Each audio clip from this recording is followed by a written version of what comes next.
Hello guys, welcome back to new video. Today we have with us Vaishnavi who has cracked Wells Fargo Super Dream offer. Super Dream offer is nothing but a CTC of about 10 LPA. She is going to explain you some strategies and tips followed by her in this placement process. Thanks Vaishnavi for accepting the invitation. Can you give a brief introduction about you? Oh, hi, Harsha, and hello, everyone. Thank you, Harsha. Thank you for inviting me to this channel so that I'm given an opportunity to connect with your audience. To tell about myself, I'm Vaishnavi Tupakula. I'm a computer science student. I'm a core student. I did not choose for any specialization. So, I'm in my seventh semester right now. I'm currently doing a project which we call capstone project in our college, and I got an opportunity to intern at a fintech company called Wells Fargo, as Harsha told. This is a little about me. Can you elaborate about the company which you have worked before?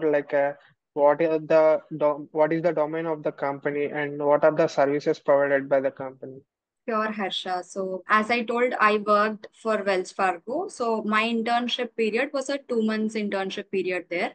So, when we talk about Wells Fargo, it's basically a bank. It's a US based bank. This bank is more prevalent in US than in India. So, India and Philippines basically give technology support to this bank.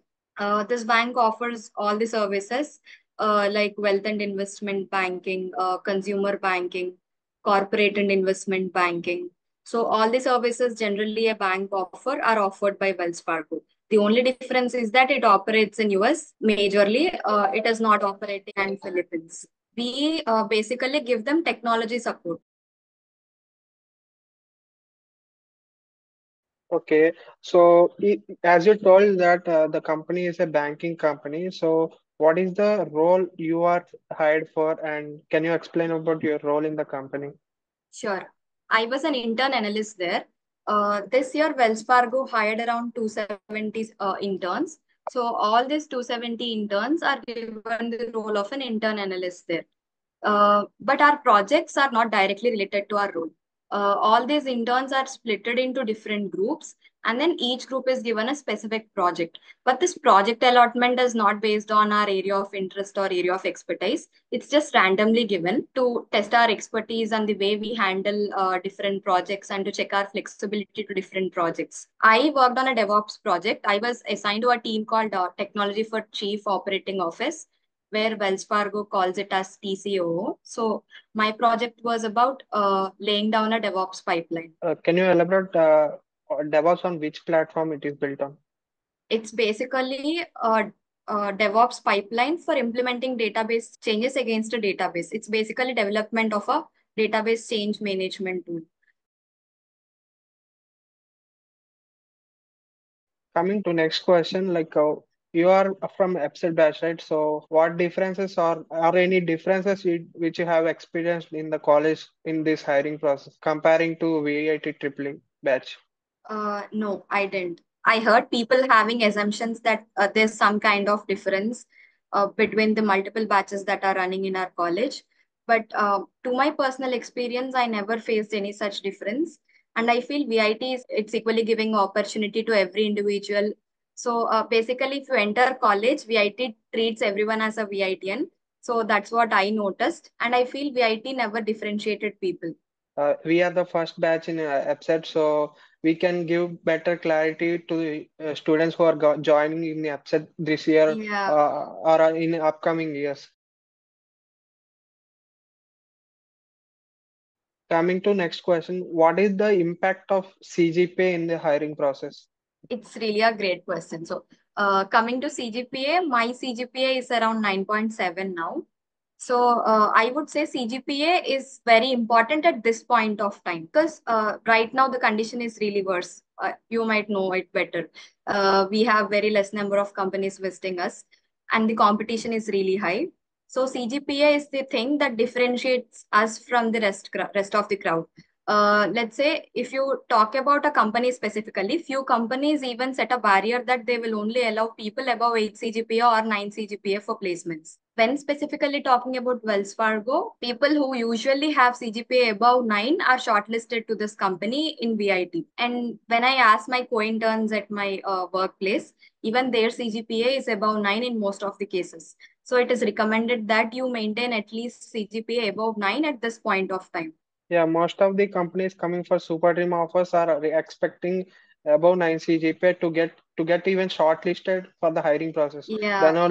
Then only you can attend the first round of coding round or take any assessment round. That's one point I would like to mention. And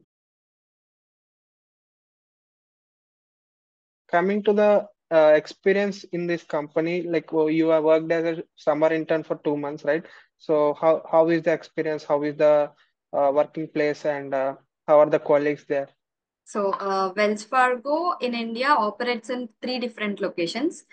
So, I worked in Chennai. We have Hyderabad and Bangalore campuses as well. So, this Chennai campus has around 4,000 employees working there, and all of the interns are onboarded there itself, all the 270 interns in two different batches. So, I was in batch two, all the VIT interns are in batch two. So we were split into different groups. We got to work with different college people as well. So basically, when they split us into groups, that was a random split. No two students from same college are in the same group. So we got to work with different college people, got to know about their culture, got to know about their placement strategy, and how different people are preparing and planning their future and career. So it's great connecting to different people. I personally got to understand the real world competence and how people are much strong in their domain, and how importantly they are focusing on the new upcoming technologies and upskilling themselves. So all of this is really important to know at this point of time so that we can plan our future preparation and future preparatory strategies. So apart from other students who are working there, like how are the managers or project team helping you there? Okay. Mhm. So basically, each project team would be allotted to a mentor and a manager. So mentor is the person who helps us in completing our project, and he also guides us, tells about the organization. Whatever doubt you have, he's the first person to go. He basically helps us in everything. We have weekly connects with the manager and mentor. The manager usually assesses us, and then he or she gives us feedback or input that is to be improved for the next week. So it's a continuous improvement and learning process throughout these 2 months. Okay. So what are the different rounds in your hiring process? Like what questions are asked in those rounds? Can you tell us about that? So when I particularly talk about my placement, my internship opportunity at Wells Fargo, it first started with shortlisting based on our resume and CGPA. So we first have shortlisting based on our resume. It's by our college and then by Wells Fargo. After which we are given an opportunity to attend an online assessment. So this online assessment basically consists of questions from business analytics, verbal reasoning, your English, and the way you analyze graphs, trees, and bar charts, pie diagrams, and all of that. It's basically based on your analysis. And then we have three coding questions split into two different sections. The first section is the general coding section where you have two coding questions. And the second section is the Wells Fargo special coding question section where you have one coding question. So when I talk about my online assessment, I completely cleared the two coding questions in the general coding section. And coming to this special coding question of Wells Fargo, I partially solved this. And the coding questions were based on arrays and strings. And the special coding question of Wells Fargo was based on dynamic programming. I would say the coding questions level was easy to mid. I would not say that it was a hard question. I would say there are questions which are attemptable. And coming to this business analytics questions, the questions were easy to moderate. The important thing that you need to consider while answering these questions is that you should keep track of time. You should be able to answer and analyze the graphs and bar diagrams and pie charts quickly so that you will be able to answer as many as questions possible in the given time. So that's my Okay. tip. Okay. What are the resources you would recommend for these processes and all? To be honest, I haven't literally referred anything. So English is just basic. The basic English that you know is sufficient to answer the questions that are asked in the online assessment. And when you talk about this business analytics, basics of analyzing graphs and pie charts and bar plots would be enough. And coming to coding questions, I would ask you to learn from scratch and solve questions on lead code. So I would suggest you to get good understanding on the core concepts first and then apply these concepts on lead code, not just seeing the solution of lead code and then solving it. I would ask you to try it first and then go for the solution. Okay, coming to HR round and the managerial round, what kind of questions are asked in those rounds? After this online assessment, we have a technical round, technical interview. So if your resume is more of AIML, so you will be getting more questions from AIML. If your resume is based on a programming language or a specific technology like cloud computing, you will be getting questions on that particular topic. So my core programming language is Java. So I highlighted Java and object-oriented programming in my resume. So majority of the questions were from OOPS. And moreover, I mentioned cloud computing as my strength. So I got questions from cloud computing as well. So 80% it will be from your resume, and then the rest from OOPS and basic DSA. And even the questions from DSA are basic, that they test your basic understanding of DSA, not in depth. To be precise and concise, you should have a good understanding of OOPS and the programming language that you choose and a basic DSA understanding and the technologies that you put and mention in your resume. Yeah, I wanted to ask you about like what are the most important core CSE subjects which are highlighted in the interview process. As you said, it's OOPS, DSA, and any programming language like Java or Python. Any more? I would say having a basic understanding of the core subjects, to mention computer networks and operating systems, DBMS is really very important. Not only in an interview point of view, but when you get an opportunity to work at an organization, the basic knowledge that you acquire from these subjects is really, really needed. It's not useful. It's a basic need when you work in an organization.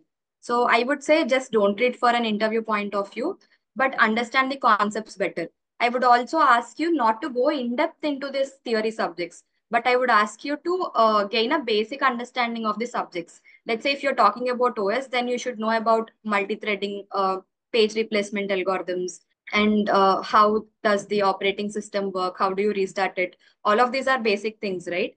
So when you talk about computer networks, you should know how a basic network model works. So I would ask you to have a basic understanding. I would suggest you not to go into depth. So for interview point of view, you should have mainly in-depth view of OOPS and DSA, and for generally, you should have the idea on DBMS and networks or as operating systems. Coming to next question, like how to tackle in-person interviews with a manager or HR, apart from mock interviews, what strategies did you follow? After this technical round, we have technical and HR round. The thing that I would advise all of you is you should not prepare much before. You should not be prepared before the interview. I would say just go and answer honestly. Whatever you know, whatever you want to speak, just answer it honestly. That is what my advice is. Being prepared before and making scripts and all is not going to work. That is going to be a pressurized interview sometimes. Not all interviews are pressurized, but I would say there's a chance of getting into a pressurized environment. So whatever you prepared it before, whatever you scripted before is not going to work. So my only piece of advice is just go and answer everything honestly. Be it a question on your long-term goal, or be it a question on how well you know Wells Fargo or any other company you're applying to. Just understand the question and answer it honestly. How do you answer questions which are not known to you?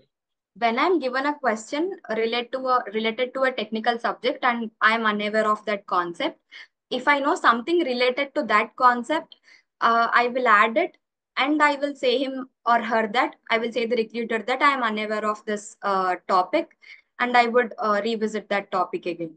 But when I'm asked a question specific to me or specific to my personal life, I would answer it. There's you can't deny the recruiter that I am unaware of this when it's related to your personal life or when it's related to your academic journey. But if it's related to your technical subject, then you can answer that you are unaware of this topic. Yeah, sure. Coming to the last question, but most important question, like what are your suggestions for the upcoming juniors who are going to attend the placements next year, then a year after that? So the mistakes that I did starting my placement prep is I started it late. So I would ask you all to start it now itself. The competition is really high. So I would ask you to start it now itself. And moreover, I would suggest all of you to first try for summer internships. So this summer internship is a very good opportunity. Let me explain it in detail. So if you applied and if you got an opportunity to intern at a company, then your skills are then assessed during your internship period, and it's easy for you to get in through the organization. And also the people, the competitors, the other competitors and your other friends, majority of the people, they'll not be getting this seriousness so soon. So the competition will be comparatively less when you're preparing for summer internships than when you're preparing for placements. So when you consider your placements, everybody, so you're in fourth year, so everybody is in pressure, everybody wants a job now, so everybody is prepared. The competition is literally 5 times more when compared to summer internships. So be attentive, start your prep now and do well in the summer internships. And the second one I would say is make your resume really well. And I would ask you not to put false information in your resume, but then add the real strengths of you and the real areas of expertise of you. Let's say you are aware of cloud computing, then I would definitely ask you to include it. But if you're not aware of it, if you just have a basic idea of it, don't include it. That's really a big mistake, because whatever you include in your resume will be a question to the recruiter. It gives them, it gives the recruiter a scope to test you on that area. So make your resume wisely. And we have this ATS based resumes, right? So I would ask you to make a resume and then check your ATS score. Do not clutter your resume. So resume is a big subject and concept that totally completely different one. So I would ask you to go through the different channels that are available, different information and content available to make your resume better. And thirdly, I would ask you to have a major understanding on OOPS. OOPS is really important for Wells Fargo interview, specifically talking about Wells Fargo. Majority recruitments and majority offers are given based on this interviews, right? So in interviews, 80% of the questions are based out of OOPS. So you should be really very strong in OOPS. And then DSA, understanding of DSA, and a basic knowledge of the theory subjects. This is all needed for you to get a placement.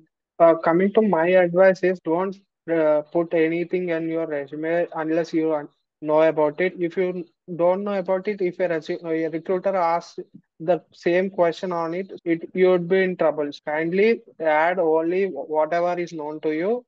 And if you are in first year or second year, you try to get as much as CGPA as possible.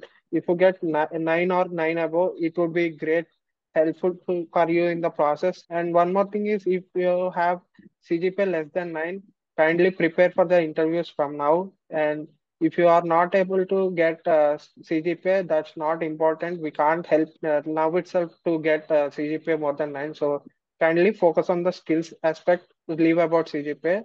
And if you have 9 or above, kindly maintain it and try for the summer internship to get as soon as possible, because summer internship is easier to get placement than normal placement process. So any more tips or strategies for people who are watching, or any suggestions? I see many of my friends getting panicked. So their mental state is not at all good in this placement's point of view. So I would ask all of you to stay calm, whatever the situation is. Unless you're calm and steady, you will not be able to get through. So whatever the situation is, I would ask you to stay calm. We have ample of opportunities. So keep trust in yourself and do hard work. I am in the same state now as others, so I am also in search of a job now. We have ample opportunities, but the competition is also huge because we have all the four campuses competing for the same jobs. Kindly True. keep the point in that mind in your mind and work towards it. So thank you, Vaishnavi. Thank So, you, Harsha. so see you in the next video, guys. We'll invite other guests with the placement process experience. So kindly subscribe my channel and stay tuned.